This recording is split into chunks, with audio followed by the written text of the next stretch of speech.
theanswer.com. This is Chicago's Morning Answer with Dan Proft and Amy Jacobson on AM 560. The Answer.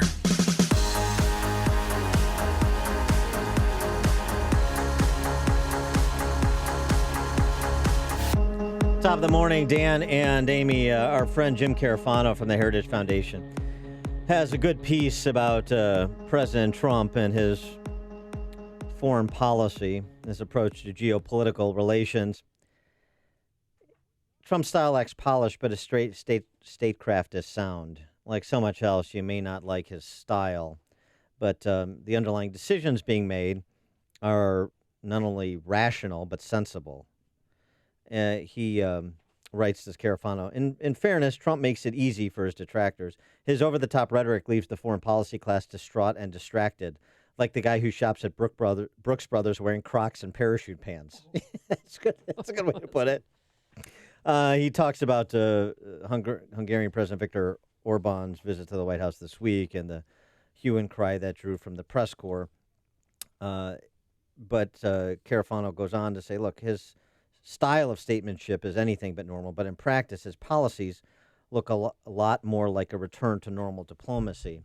So for a little bit more polish, we have Mike Pompeo, Secretary of State, who addressed the 40th anniversary of the Claremont Institute at a dinner over the weekend. And Pompeo, by the way, if you don't read the Claremont Review of Books, you should.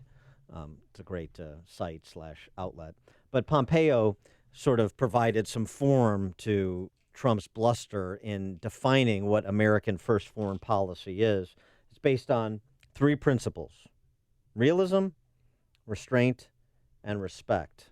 He takes those in turn. Hamilton put this in Federalist 34. He said, quote, "To judge from the history of mankind, we shall be compelled to conclude that the fire and destructive passions of war reign in the human breast with much more powerful sway than the mild and beneficial sentiments of peace," end of quote. I'll simplify. The founders knew peace wasn't the norm. And in response to this reality, the founders knew the first duty of the federal government was to provide for the safety of its citizens. Madison said, quote, "Security is an avowed and essential object of the American Union." We all know that. Realism. Restraint. How about restraint? The founders sought to protect our interests but avoid adventurism. The Barbary War, fought so soon after independence, was an effort of last resort to protect our vital commercial interests. The Monroe Doctrine, relevant even today, was a message of deterrence, not a license to grab land. Peace and friendship, said Jefferson, with all mankind is our wisest policy, and I wish we may be permitted to pursue it, but the temper and folly of our enemies may not leave this in our choice. And respect. And finally, respect. The founders recently cast off the tyranny of an empire. They were not eager to subjugate others. In 1821, John Quincy Adams wrote that America goes not abroad in search of monsters to destroy, but indeed quite the opposite. She is the well-wisher to the freedom and independence of all.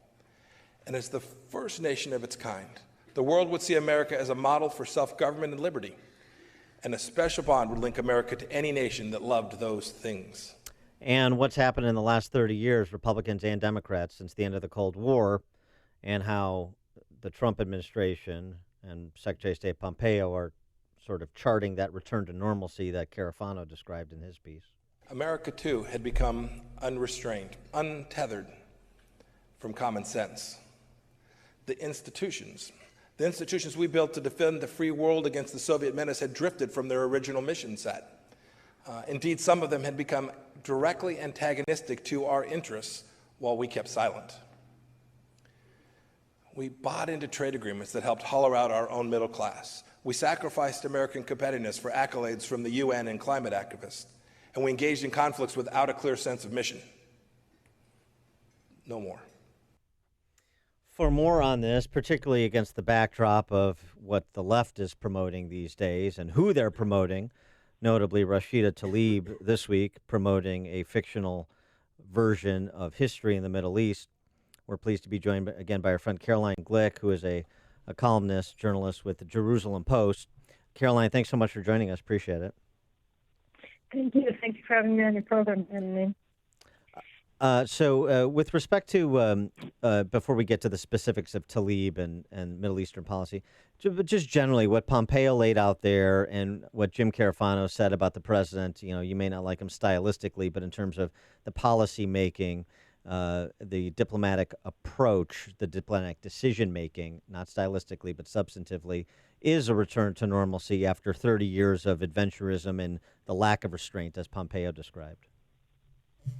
Well, I think that I was watching his speech earlier, and I reacted to it the same way he did. I mean, I think that he laid out a completely realistic way of looking at foreign policy. A lot of people claim that Trump's foreign policy is emotional, or it's ungirded from any basic principles, and it's all a matter of his moods. But it's so obviously not. It's very consistent. What Trump's essential foreign policy is America first. We advance our national interests, and we do so to the benefit of all like-minded countries who value freedom, who value security and peace throughout the world. And so, because the United States is inherently non-aggressive, and the speech, which was so important, was he pointed out that even though in Washington's farewell address he warned against permanent alliances, he noted that Washington also talked about the necessity of alliances based on interests and values. And then he pointed to the United States' alliance with Israel as a sterling example of what Washington was talking about in that same address. So the president's vision for foreign policy is be good to your friends, be bad to your enemies, because then everybody will want to be your friends and nobody will want to be your enemies. And we see this being played out on the world stage with great success. And so it's definitely realistic and it's practical, and it also really does advance the interests of both the United States and its allies. Now, recently you wrote a great article on Breitbart.com about which Dan calls the Spice Girls, Rashida Tlaib and, of course, Omar. But why do you think Democrats keep defending and promoting her? I mean, yesterday she was the first Muslim woman to preside over the House. So I feel like as if they're rewarding her for this very bizarre behavior. They are. I think there are certain problems here. One, what I talked about in my article is specifically Tlaib's invented history of the Holocaust and the Palestinian role in the Holocaust and the treatment of Jews, where the Palestinians were active participants in the annihilation of European Jewry, and they promoted its expansion into the Middle East. They refused and rejected the right of the Jewish state to be established, and they did everything they could, including open warfare, to prevent Jewish Holocaust refugees and Jews before the Holocaust from escaping from the Holocaust to come to a safe haven, their homeland. So everything that she said was a lie. And she created this invented Holocaust history, which is completely contradictory to facts as known for the past 75 years, 80 years. And because she was using this fake history in order to promote future persecution of the Jewish people. And she was using a fake history which made the Jews into Nazis and the Palestinians into the Jewish Nazis victims to promote further persecution of Jews through the annihilation of the largest Jewish community in the world, that's Israel. So she was openly inciting for persecution of Jews in that podcast. And then rather than attack her, Nancy Pelosi, Steny Hoyer, and the rest of the Democratic leadership in the House defended her against people who were attacking her for what she had done. And it really did show just how rapidly anti-Semitism is finding a home and indeed taking over the governing narratives of the Democratic Party. So it's really alarming. Well, and also she's got the help of the entertainment press corps and the DC press corps. I mean, the New York Times, the cartoon flap from a couple weeks ago, which is hardly the first incident of anti-Semitism on the pages of the New York Times. And then her appearance on Seth Meyers' Late Show, where she, she's not even that artful about it, but she gets away with it because you've got a bunch of trained SEALs out there. She went on to make the comparison, as you probably saw, of Palestinians to African Americans under Jim Crow laws in America. And then she said, oppressing some to elevate others isn't going to work. And she clearly was saying oppressing Palestinians to elevate Jews in the Middle East is not going to work. That was the whole purpose of her analogy to Jim Crow America as it pertains to Black Americans. And yet, as long as she covers it with, hey, but I want everybody in the world to be safe and secure. I'm going to buy everybody in the world a Coke and have a smile with them. As long as she covers her anti-Semitism, her violent rhetoric, really, implicitly, with that sort of, kindergarten bromide, then everything's fine. And anybody attacking her is attacking somebody who just wants everybody to live peacefully amongst themselves. Right. And Amy asked why it is that it's working today in the Democratic Party and in the media, of course. Why is it that anti-Semitism is becoming so dominant in their discourse? And I think the answer is because anti-Semitism is based on fake news. It's based on fake history. It's based on fake facts. You never hear, or you very rarely hear an anti-Semite saying, I hate Jews, I want to kill them. They say the Jews are, like Louis Farrakhan said, the Jews are termites. They're eating away at the foundations of our society, and therefore I'm a hero, I'm noble for wanting to attack them because they're evil and they're threatening our way of life. Obviously, Hitler said it all the time. I mean, it's this paranoid mentality of the anti-Semite that's, inventing fake facts, fake history to say that the Jews are destroying everything and that we must, as good people, act in self-defense and annihilate them. And so these kinds of fake facts, this kind of narrative, my narrative is more important than reality, my feelings are more important than facts of norms of law, which, for instance, we saw playing out this week in Harvard, where they fired the African-American dean of a residential college because he had the gall to give Harvey Weinstein legal representation in his rape trial. So my feelings are more important than the law that gives due process to accused in U.S. courts. That's the kind of thinking that's taken over the Democrats and the progressive America. And so Rashida Tlaib, the fact that she created a completely anti-historical history of the Holocaust and of the Palestinian role in the Holocaust and of the history of Israel, she fits right into this ahistorical, anti-reality, pro-narrative, revolutionary climate in the Democratic Party, where they prefer attitudes and feelings over facts. And it's these kind of climates where anti-Semitism has always prospered. Well, Which is why, if you remember, Caroline, you're in Israel. What are people there saying?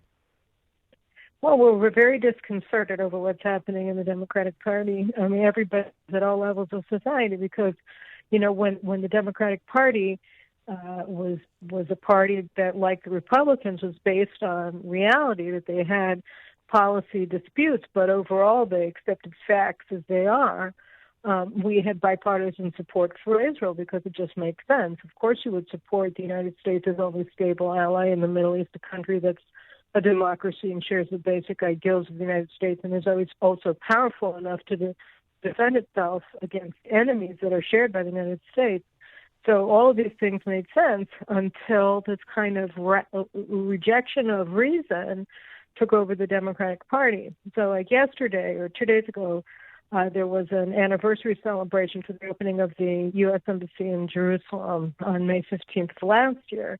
And Prime Minister Netanyahu said there, he turned to the U.S. Ambassador, David Friedman, and he said, I hope that we will use the next year to continue our discussions and cement the U.S.-Israel alliance in a way that ensures that it's permanent. I mean, he said it more gracefully or diplomatically than that, but the underlying statement was absolutely clear. We have to take action now to secure the alliance against the possibility of a Democratic administration, because it's clear, given what's happening in the Democratic Party, that a Democratic administration will be hostile to Israel. There's simply no other way. All of the Democratic candidates now in the primaries or the pre-primary election are rejecting pro-Israel positions that they had themselves. Cory Booker, Kirsten Gillibrand, and others had adopted and advanced just 5 minutes ago.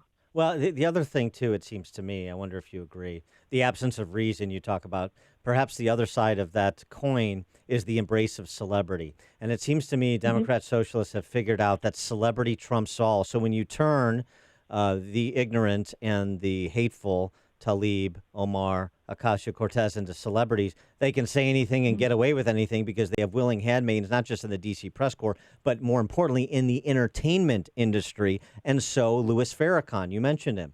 Louis Farrakhan at St. Sabina's Church on the south side of Chicago in the invitation of Michael Flager, another local celebrity who trumps the Catholic Church and is allowed to. Louis Farrakhan, when he's banned from Facebook, who rallies to his defense? Snoop Dogg, Ice Cube, high-profile rappers and record producers who've been simpatico with Louis Farrakhan for decades. Celebrity insulates these individuals from the consequences they would otherwise suffer without celebrity and the appeal over the top of sort of reasonable people in the bubble of politics. And it seems to me that's what they've figured out. So what the uncomfortableness that 70% that the Jewish people in America, 70% of whom vote for the Democrat, regardless of whatever they do and say, is irrelevant because celebrity is their trump card for all of this. I think you're absolutely right, Dan. And I also think that, it's so important for more Jewish Americans to leave the Democratic Party because when you have a situation where Nancy Pelosi and Steny Hoyer, who are not anti-Semitic, they are not, but they are embracing anti-Semites because that's the prevailing wind in the party, then you understand this is not a party that's going to care about any interests of Jewish people, but specifically not their basic civil rights. And, because when you hear people like Rashida Tlaib or Ilhan Omar, what are they essentially saying? They're saying that Jews don't have a right to openly express and work towards strengthening the U.S.-Israel alliance. That doing so means they're trying to buy American politicians, as Omar said when she said it was all about the Benjamins, that it's all, and Rashida Tlaib said when she insinuated that Jewish Americans are disloyal to the United States, so that what they're doing is they're trying to delegitimize the civil rights of Jewish Americans, and they're getting backed all the time. But now it's become routine for the Democratic House leadership to support them and for the Democratic candidates for president to resonate their anti-Semitic messaging. So Beto O'Rourke called Prime Minister Netanyahu a racist. Why? Because that's where his camp is right now, and he wants support. And so aside from, like you said, using celebrity, doing live streaming of his haircut or his dental appointment, he's also trucking in anti-Semitism and libel and slander. So this has become part of the menu. If you want to be a Democratic nominee for president, you have to engage in it. And so I think it's very important for Jewish Americans to stand up for themselves. You cannot stand up for yourselves by walking lockstep with a party that hates you. She is Caroline Glick, journalist for the Jerusalem Post. Caroline, always great to talk to you. Thank you for your insights. Appreciate your time. Thank you. Take care. Bye-bye. And she joined us on our turnkey.pro answer line. There's only one radio show in Chicago talking about today's biggest stories and telling you what they really mean. That show is this one, Chicago's